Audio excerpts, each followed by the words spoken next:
Hey everybody, it's your girl Sierra Janelle and I am back with another video. Today, this video is super random, but I'm going through comments on my other video and figured since I have some free time in between clients that it would be a good time just to address some of the questions that you had. So give me 1 second. I'm going to set this camera up.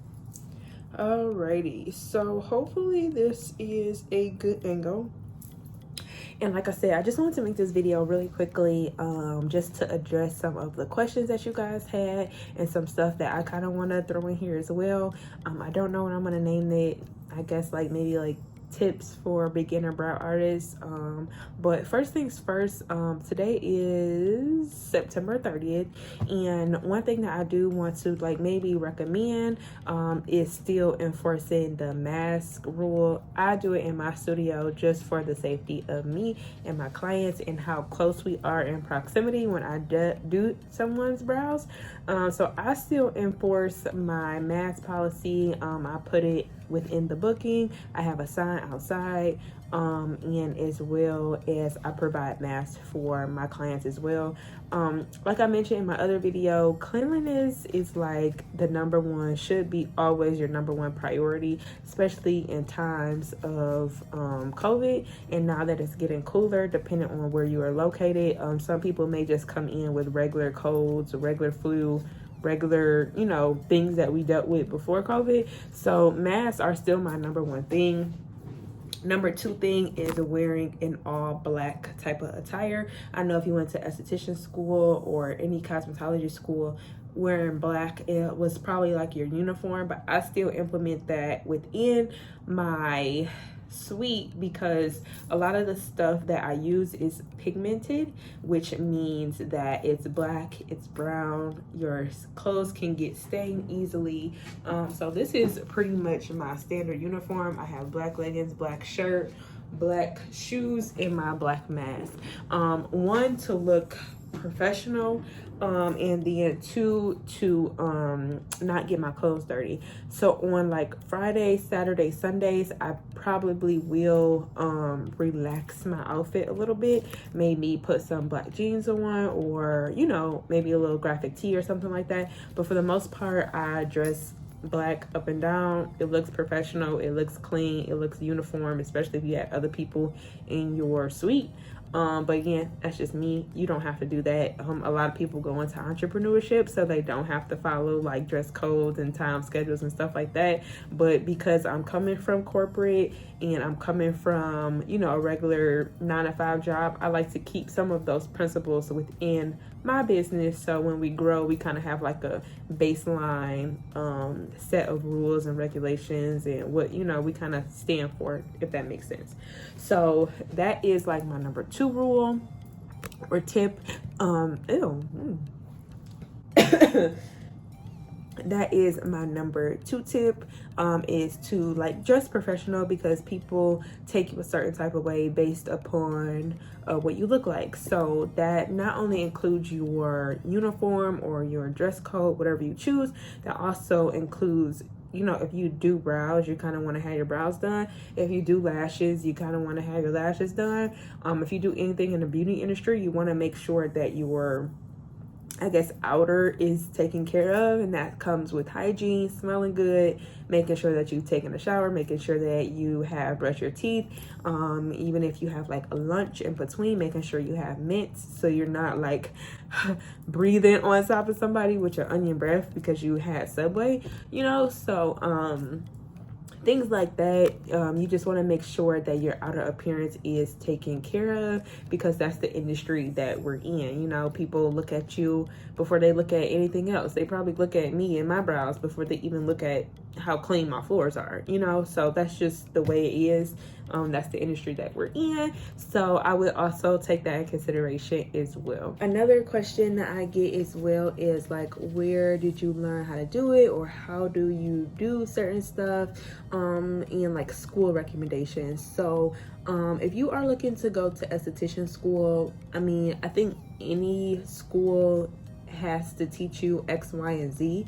And they cover a range of topics, right? So if you want to do just a specialty in one thing, you're going to get that education, but to actually know what you're doing and to specialize in that one specific area, I would recommend doing some type of apprenticeship with somebody in your area that you like their work, you like their clientele, you like all of that extra stuff. I would maybe see if maybe you can create a curriculum, or if they have a curriculum in place, maybe offering something that they would need in exchange for the knowledge that you have. Maybe it is, if you teach me how to do X, Y, and Z, I'll come work for you and take on your clients that you're not able to take on. Or I'll, maybe, I don't know what it is, even if you pay them money or something, if I can come watch you for the next 3 months, I'll give you some X, Y, and Z, and you teach me all the stuff that you know. Some type of thing. I would recommend that you do that after esthetician school, so you know what you want to focus on. If you do not go to esthetician school, which I did not, but I did a 6-month internship or apprenticeship program in the state of Michigan. So in the state of Michigan, you can not go to esthetician school, but you have to be doing a 6-month apprenticeship under someone who is licensed.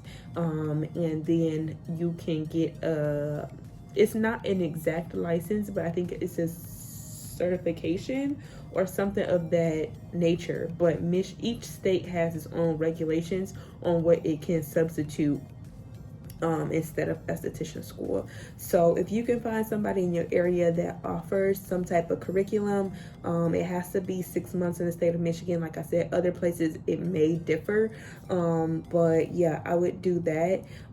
So I guess a little bit of my background and how I started doing only microblading. I took a microblading course in the state of Michigan. You do not have to have an esthetician license. You just have to get your facility approved by the local health inspection place. So some of the things that you have to have a sink with running hot and cold water. You have to have some type of laminate floors, some type of vinyl floors, so any blood or anything is easily removable. You have to have so many. I think you have to have enough supplies for 50 clients. You have to, I can't remember all of the regulations, but that's what I have. My place is licensed to perform I guess tattoos. It's considered a tattoo in the state of Michigan. So when I wanted to start doing waxing and tinting and lamination, that is when I found somebody in my area that would train me, who was also licensed. I worked out of her facility for 6 months.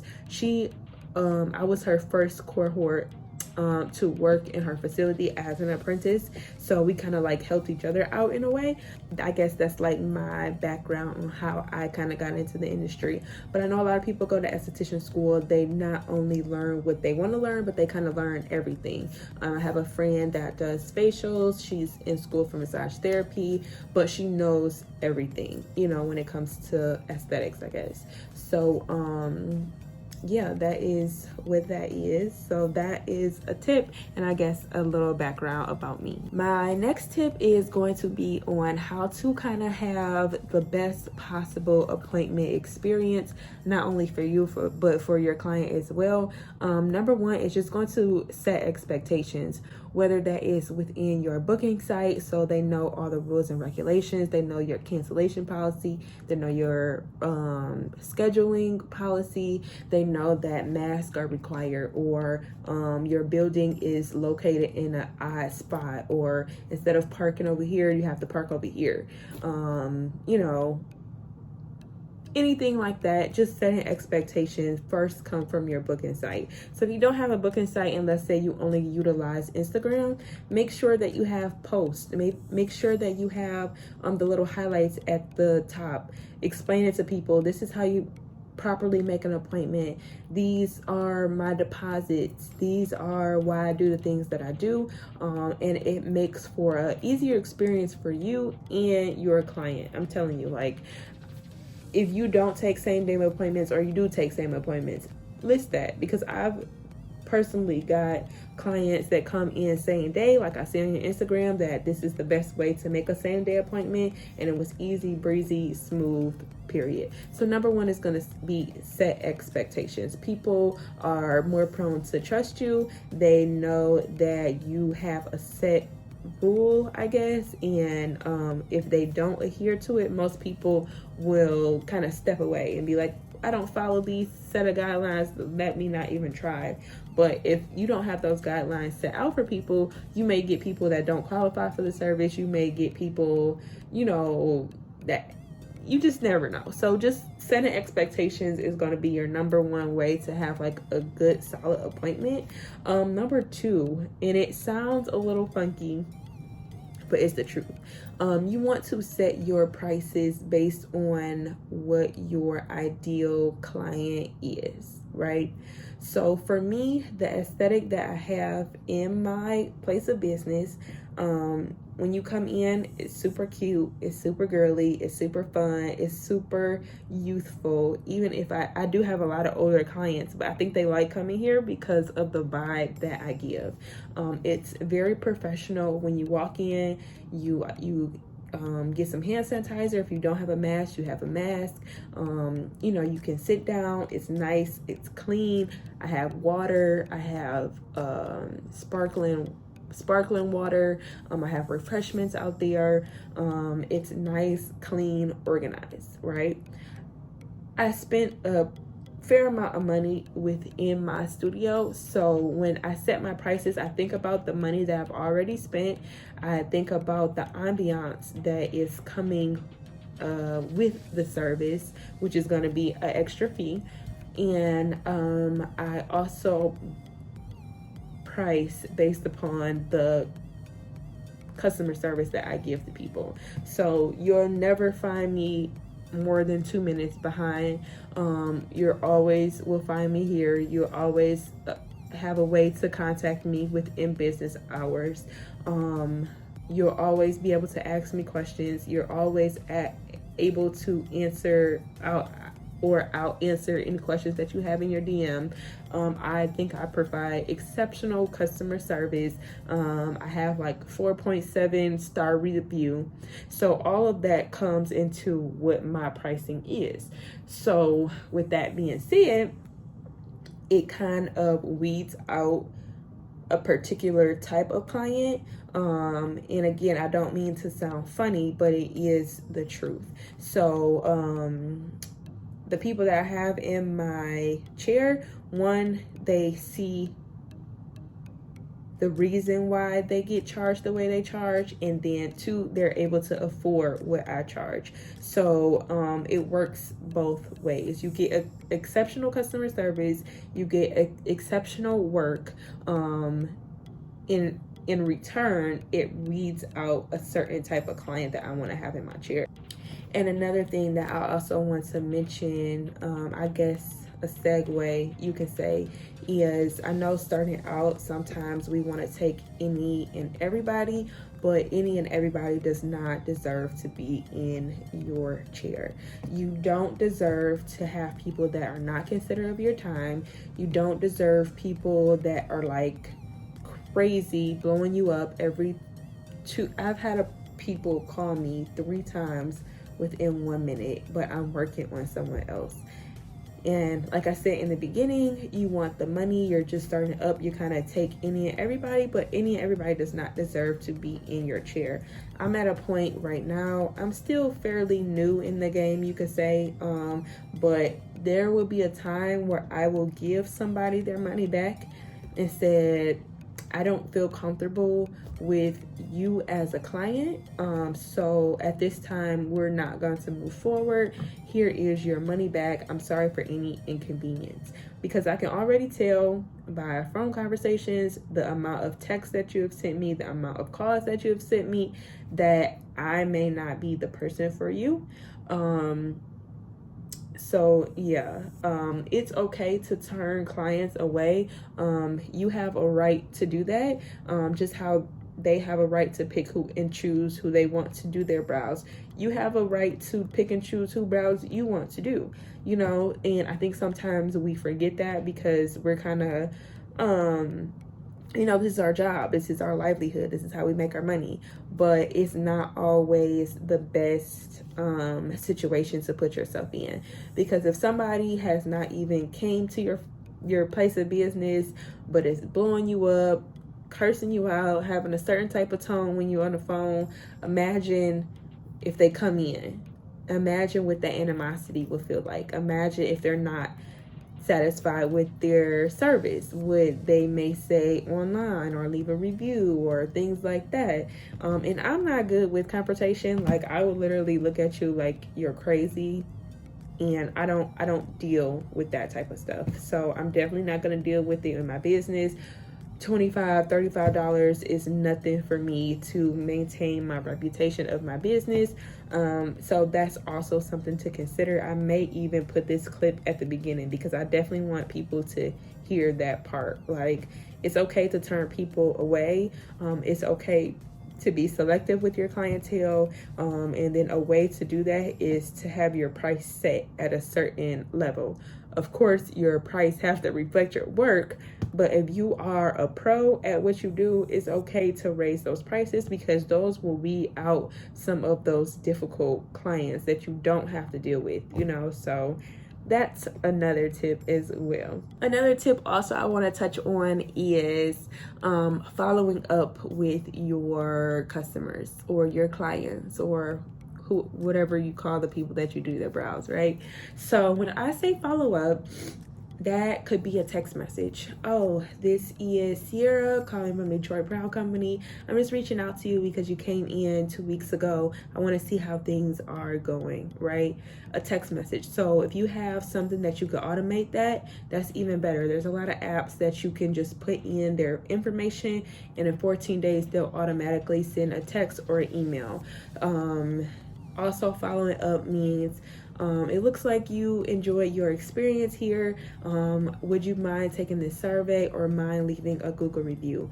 Not only does that keep your business name in the front of their head, or the front of their mind, they also get a chance to share how lovely your space is, which would in return will have more people coming in the door. A follow-up could be when they come back. Oh, how did your appointment last time go? Was there anything that happened last time that you didn't like? How did your brows heal? How did they last? Did you like the color? Things like that. Another thing is following up when they come in. Oh, last time you told me about your son is going into high school. I just had somebody the other day. She was like, wow, you have such a good memory. And this is her 3rd time coming back, you know? So just remembering those little tiny details. Even if you, like me, I use Acuity. So I'm able to leave notes in the system. So I'll leave little hints. So next time I have something to talk about, I'll also leave the color that I used in the notes as well. So yeah, that's a good thing to also utilize, as well as utilize the automation that you have in your scheduling system, as well as the note section in your scheduling system. Those are like 2 lifesavers. I don't know if people like use those or not, but I know I do, and they help me tremendously. So following up is going to be super duper important. Me personally, I have like a reward system that I use. You know, if you come back, you get $10 off. If you bring somebody else, they get $10 off as well. So having something that people will want to come back for is super important, and making sure that you're sending out those follow-up emails, anything like that. So yeah, that's pretty much it when it comes to following up. I know the apprenticeship program that I had, she had people's mailing address. So when it comes Christmas time, she sends out Christmas cards, and just adding that extra just touch of customer service that a lot of people don't do, because for some reason that beauty industry, when it comes to hair, lashes, brows, whatever it is, sometimes we get a bad reputation for not having the best customer service, and that's because I don't know if school teaches you that, you know. I like to put those extra touches in because when I go places, I like when people do that for me, you know, and it just sets you apart from everybody that's in your area. You can have the same skill set as everybody else. You can have the same pricing as somebody else, but what a lot of people lack is that customer service element, you know, and that really makes a difference, especially for girls like me who like the look of stuff, who like the feeling of stuff when I go into a places, who like the vibes of places when I go. Just makes me want to come back. So yeah, that is going to be it for this video. If you do have any more questions, please leave them down below. I'll try to do one of these every month. Any comments that I get or anything like that, I reply directly to them. But if you have any more questions, anything like that, just please leave them down below. I'll do more Q&A questions. I'll do more brow videos. Just ask what you want to see down below. I'll do it. Don't worry. So thanks again for watching. You guys have a blessed and wonderful day. Make it a great one. Okay, do it for me. And I'll see you guys later.